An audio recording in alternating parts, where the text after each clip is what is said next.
ચાલો ઓટોમેટિક પાણીપુરી ખાવા. જો ગાઈસ ઓટોમેટિક પાણી આવશે અંદર. ભરાઈ ગઈ છે.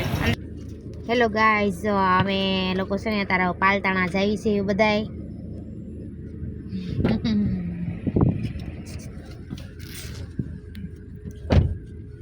હાલો ડ્રાઈવરે આવી ગયા છે.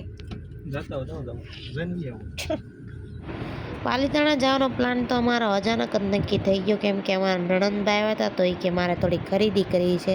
તો મેં કીધું કે ચાલો ને મારે પણ થોડીક કંઈક વસ્તુ લેવાની છે, તો સાથે સાથે અમે પણ ત્યાં પહોંચી ગયા.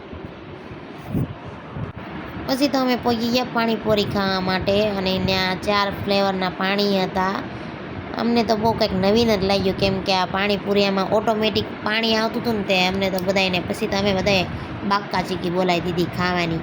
આજમાં આઝમનું હતું, રેગ્યુલર હતું, ફુદીના હતું અને જીરા, એમ 4 ફ્લેવરના પાણી હતા એમાં. જો આ રેગ્યુલર પાણી બહુ મસ્ત હતું. એ તો ગળ્યો લાગ્યો એટલે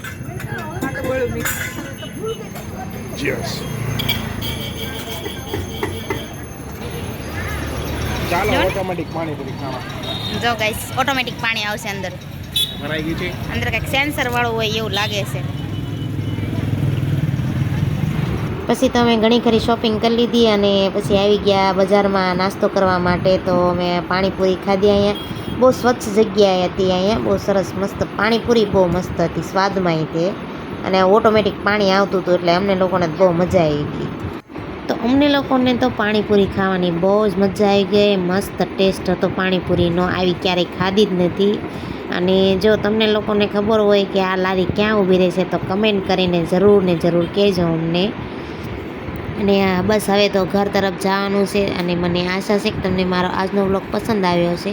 પસંદ આવ્યો હોય તો મારી ચેનલને લાઇક, શેર અને સબસ્ક્રાઈબ કરવાનું ભૂલતા નહીં. તો ફરી મળીએ આવતા વ્લોગમાં. રાધે રાધે.